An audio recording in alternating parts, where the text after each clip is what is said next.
स्वागत है आप सबका हमारे स्पेशल शो उभरता भारत में, जहां हम देश के उन उद्योग और व्यापारों के बारे में बात कर रहे हैं जिन्होंने आत्मनिर्भर भारत को नए मायने दिए हैं, और न सिर्फ पिछले कुछ सालों से बल्कि दशकों से। एक छोटे से यूनिट से बीसीएल इंडस्ट्रीज लिमिटेड भारत में एक बड़ी कृषि आधारित खाद्य तेल निर्माता बन गई। अभी कंपनी के पास वर्तमान में डिस्टिलरीज और रियल एस्टेट वर्टिकल में भी कारोबार है। बीसीएल इंडस्ट्रीज लिमिटेड ने जम्मू कश्मीर, पंजाब, हरियाणा, हिमाचल और एनसीआर में अपनी मजबूत उपस्थिति बना ली है। 1976 में पंजाब के भटिंडा में एक पिता की विनम्र शुरुआत को उनके ही 21 साल के बेटे ने ही पैक कृषि आधारित कंपनियों के समूह में बदल दिया। इनकी जबरदस्त जोड़ी ने तब ऐसा साहसी सपना देखा जब राज्य में औद्योगिक माहौल इसके अनुकूल नहीं था। फिर भी द्वारकादास मित्तल और राजेंद्र मित्तल के पिता पुत्र की जोड़ी ने अपने सपने को साकार करते हुए अद्भुत सफलता की कहानी गढ़ी। अपने पिता द्वारकादास मित्तल से खाद्य तेल के व्यापार को विरासत में पाने के बाद राजेंद्र मित्तल ने उस लघु उद्योग में विविधता लाते हुए रिफाइनरी के अलावा एग्रो बेस्ड डिस्टिलरीज और रियल एस्टेट में भी वृद्धि हासिल की। बेसिकली हमारा रेजिडेंस के जो है वो पंजाब के अंदर है। पंजाब के अंदर ग्रीन रेवोल्यूशन का बहुत जोर था और हमें यही लगा अभी जिस स्टेट के अंदर रह रहे हैं, जो जहाँ पर प्रोड्यूस हो रहा है, यदि उसको वहीं प्रोसेसिंग करके और हम आगे पूरे भारतवर्ष में सप्लाई करेंगे तो हमको उसमें ज़्यादा सफलता मिलेगी। राइस बेस को, राइस रिफाइनिंग को, मस्टर्ड रिफाइनिंग को, मस्टर्ड क्रशिंग को, कॉटन सीड क्रशिंग को लोकल क्रॉप्स पे आधारित करके अपना जो ये यूनिट चलाया, इसी की इंटीग्रेशन की। इस दृष्टिकोण ने सुनिश्चित किया कि बीसीएल इंडस्ट्रीज लिमिटेड बदलते औद्योगिक जलवायु के दौरान भी संपन्न और फलता फूलता रहे। फंड्स की रिक्वायरमेंट के मुताबिक बैंकिंग पे कम डिपेंडेंट होके और इंटीग्रेशन को हमने मुख्य रखते हुए हमने ये किया भी हमको एक सीड खरीद के और वो डब्बा पैक करके बेचना है, ना कि अपने कच्चे तेल को आगे बेच के कोई डब्बा पैक उसको करे। तो 3, 4, 5 स्टेज जो है हमने वही ध्यान में रखते हुए तो उसी को एक पकड़ते हुए उसी में वैल्यू एडिशन हर एक स्टेज पे आई और इंटीग्रेशन की। तो इंटीग्रेशन से खर्चे कम हुए, मैनेजमेंट के खर्चे कम हुए और वैल्यू एडिशन ज़्यादा मिली। जो हम एक यूनिट हमारा प्रोड्यूस कर रहा है उसका तैयार माल वो अगले का रॉ मटेरियल हो। आज भी तब हमने 2011 के अंदर डिस्टिलरी लगाई तो जो हमारी राइस मिल का रिजेक्शन था, राइस मिल की हस्क थी, राइस मिल का ड्यूअल राइस ब्रांड था, वो हमारे यूनिट का डिस्टिलरी का रॉ मटेरियल बना कुछ पार्ट के लिए। तो इसीलिए हमने बेसिकली वही ध्यान में रखते हुए उसकी कड़ी से कड़ी जोड़ते हुए आगे चले।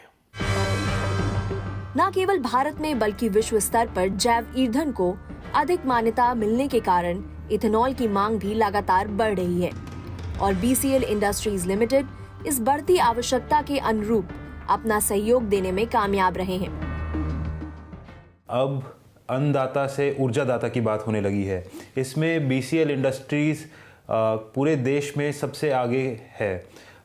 हमारी कंपनी ने ग्रेन से एथेनॉल बनाना सबसे पहले इस देश में शुरू करा। जो एग्रीकल्चर बेस्ड प्रॉब्लम्स आती है उसमें सल्यूशन देने में हम आगे बढ़ते हैं। तकनीकी विकास के जवाब में आर्थिक वातावरण में जो लगातार तेजी से परिवर्तन आ रहे हैं, उसके साथ तालमेल बनाए रखने के लिए बीसीएल इंडस्ट्रीज लिमिटेड ने बदलते समय के साथ डिजिटाइजेशन को अपनाया। जो हम फीड बनाते हैं, एनिमल फीड, उसमें डिफरेंशिएट करने के लिए हमने बाहर से स्पेशल ड्रायर इंपोर्ट करे हैं जो हमारे कोई कंपटीशन के पास नहीं है। जो इस ड्रायर में से फीड बनती है वो बहुत अच्छी क्वालिटी की फीड बनती है जिसमें एफ्लाटॉक्सिन लो होता है। अत्याधुनिक ज्ञान और अच्छी परख पाने के लिए कंपनी शोध और विकास को काफी महत्व देती है। साथ ही अपने कार्य कुशलता को बढ़ाने के लिए अपनी मौजूदा प्रक्रिया में नवीनतम विकास को शामिल करने की भरसक कोशिश भी करती है। जो राइस हस्क ऐश निकलती है बॉयलर्स में से, उसकी पूरे देश में डंपिंग हो जा रही है। हम नहीं चाहते कि ऐसी डंपिंग होए। उसमें अच्छा सिलिका कंटेंट होता है, तो हम चाहते हैं कि इसमें से सिलिका एक्सट्रैक्ट होए, क्योंकि आगे सिलिका माइनिंग भी बंद होनी चाहिए फॉर कंजर्वेशन इश्यूज। तो उसमें भी हम आगे काम कर रहे हैं। यह कंपनी समावेशी विकास को प्राथमिकता देती है। इसके अलावा ये स्थानीय समुदाय की बेहतरी में योगदान देने की जिम्मेदारी भी बहुत गंभीरता से लेती है। समाज से जो लिया है उसको समाज को देने की कोशिश भी करते हैं।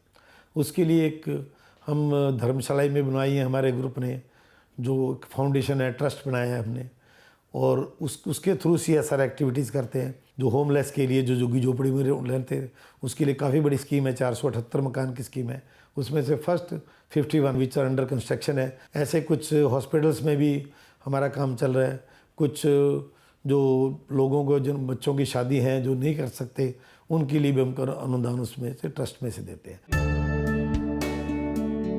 राष्ट्र निर्माण में अपनी साझेदारी और योगदान का विचार कंपनी के लिए हमेशा से एक बड़ा प्रेरणा स्रोत रहा है और इसी प्रतिबद्धता ने ही इथेनॉल के उत्पादन पर जोर देने का काम किया है। आज की डेट में हम एथेनॉल में अपनी सबसे ज़्यादा सफलता मानते हैं, क्योंकि एक तो बायोफ्यूल है, एक ये फार्मर्स की इनकम को बढ़ाता है, एक इंपोर्ट सब्सटीट्यूट है, एक जो फॉसल फ्यूल्स के ऊपर जो इंडिया की डिपेंडेंसी है उसमें कम कर रहे हैं। अब हम अपने बायोफ्यूल की जो है वो कैपेसिटी बढ़ा रहे हैं, और एक हमने बाहर भी यूनिट लगाया है जो BCL का सब्सिडरी है वेस्ट बंगाल के अंदर, खड़गपुर के अंदर। दिसंबर तक हमारा जो प्लांट की कैपेसिटी है बठिंडा प्लांट की एथेनॉल की, वो डबल हो जाएगी। चाहे अतीत की, वर्तमान की या भविष्य की बात हो, इनोवेशन कंपनी के संचालन के केंद्र में रहती है। आज से 10 साल बाद मैं BCL को देश का सबसे बड़ा ग्रेन बेस्ड एथेनॉल मैन्युफैक्चरर के रूप में देखता हूँ। साथ ही हमारी कंपनी का टारगेट है कि सारा वेस्ट को वेल्थ में कन्वर्ट करने का। टिकाऊ एवं स्थायी अभ्यासों और अनुभवों की ठोस नींव पर निर्मित अपनी असाधारण बढ़ोतरी के अतिरिक्त BCL इंडस्ट्रीज लिमिटेड आत्मविश्वास से नई मील के पत्थर की ओर बढ़ रहा है।